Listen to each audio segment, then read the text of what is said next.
Lesões do manguito rotador. Eu sou o Dr. Eric Cury e espero esclarecer um pouco sobre esse conceito para vocês.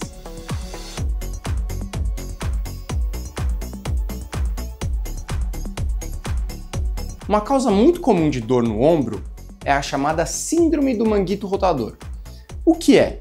A síndrome do manguito rotador é uma patologia que acomete os músculos que compõem o manguito rotador. O manguito rotador é um grupo de 4 músculos fundamentais para o bom funcionamento do ombro. Temos o subescapular, o supraespinhal, o infraespinhal e o redondo menor. Esses 4 músculos trabalham em conjunto para que o ombro possa se mexer em todas as direções sem que haja uma movimentação relativa entre a cabeça do húmero e a glenoide. Ou seja, a gente quer que esse globo, essa bola que é a cabeça do húmero, fique sempre sobre aquele pratinho ali que é a glenoide. Já fizemos aqui outros vídeos abordando esse assunto. Se você ainda não está totalmente familiarizado com esses músculos, eu sugiro que dê uma olhada. Aqui eu quero falar um pouco sobre lesões destes músculos. O músculo mais acometido do manguito rotador, ou seja, aquele que mais dá problema e consequentemente incapacidade funcional e dor, é o supraespinhal. As lesões do supraespinhal e também dos outros músculos do manguito rotador variam muito de uma para outra. Elas podem ser parciais, ou seja, incompletas, ou totais, ou seja, completas. Uma lesão completa, mais fácil de entender, é quando o tendão rasga por completo e se solta de onde ele fixa-se. O supraespinhal fixa-se ao tubérculo maior, uma saliência ali, uma montanhazinha na cabeça humeral. Quando ele se solta, quando esse tendão rasga, a tendência é ele retrair. Essa retração é um fator importante para o tratamento.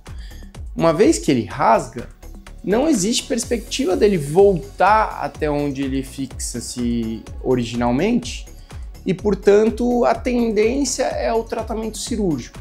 Eu digo tendência porque os tratamentos não são totalmente protocolados.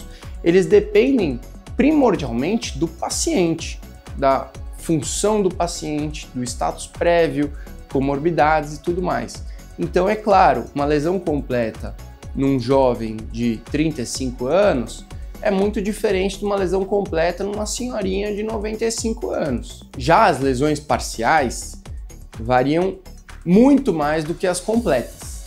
Elas podem ocorrer na parte de cima, na parte de baixo, no meio, elas podem se estender mais ou menos. Então muitas vezes a gente diz uma lesão articular, ou seja, na parte de baixo, de menos de 50%.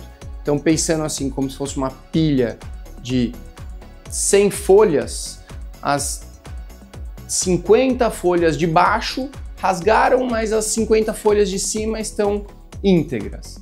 Ou então uma lesão intrassubstancial de menos de 50%. São as folhas do meio, tanto as de baixo quanto as de cima se preservaram, mas as do meio rasgaram. E a mesma ideia quando a gente diz uma lesão subacromial, ou seja, são as lesões de cima.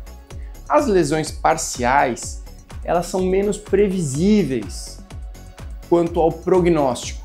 Existe a possibilidade delas cicatrizarem, existe a possibilidade delas manterem-se como estão e existe a possibilidade delas progredirem essa lesão e rasgar completamente.